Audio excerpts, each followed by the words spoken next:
Hey guys, just made a Patreon page. If you're interested, check it out in the description below.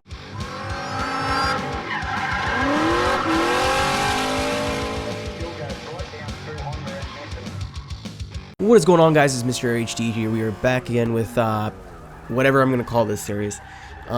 We still have a big long list of cars to go through that I built off camera and that I haven't done videos for yet. So welcome to that series. So today we're doing the Aston Martin Vantage S. This is the V12 model. Mine's different because it's supercharged, and most of them are supercharged actually, because that's the only aspiration option you have. But it was weird to see a V12 with a supercharging option rather than, you know, the turbos. So I was happy to put a supercharger in here. So this car is a bit weird, as in it's really grippy, but it's good because it's grippy. For the same reason it's good and it's not good. First of all, you're going to need clutch to run this car, just because, you know, clutch kicking and whatever. And you're really going to need to know when to shift back down into third or back down into second, or just got to be very wary of what gear you have to be in at what time. It's just, you'll get it through practice if you really want to drive this car. If not, this might not be the car for you, but you just really got to be wary of what gear you are in. Make sure you're going to be changing a lot.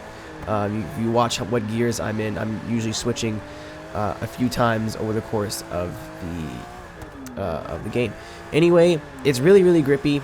Therefore, it's fast. It's a fast car, as well as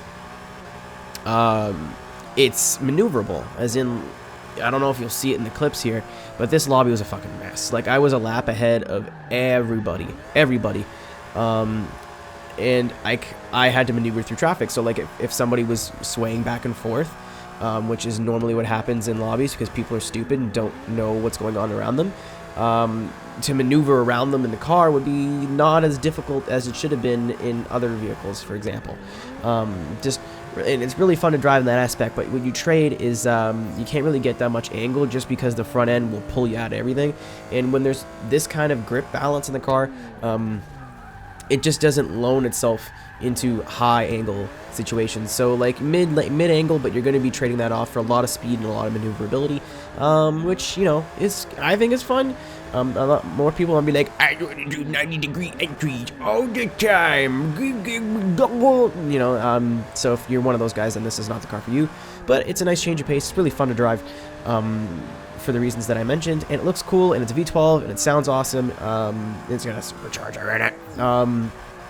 I went with about 670 horsepower, which is a little on the high side, but I wanted to run the sport tires just because they're better, a little bit more predictable to me, at least, than the streets.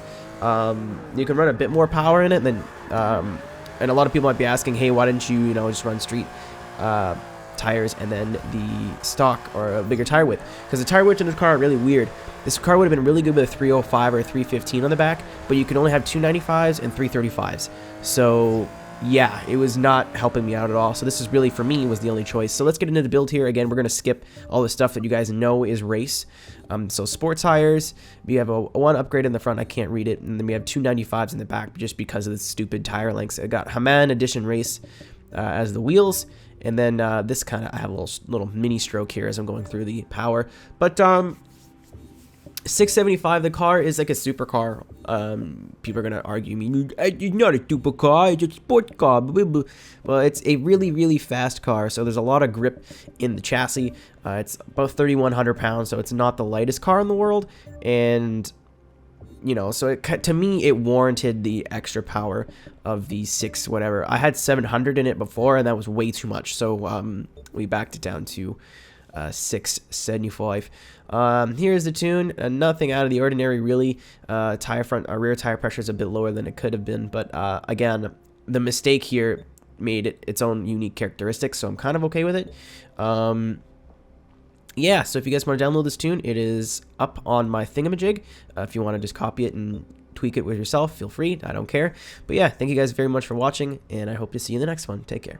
Hey, thank you so much for watching. If you liked the video, make sure to give it a like, and if you want to see more, click the subscribe button. Also, consider becoming a patron at my Patreon page, patreon.com/MrAeroHD. Want to follow me on social media, or want to hear the song that you heard in the video? Please check the description.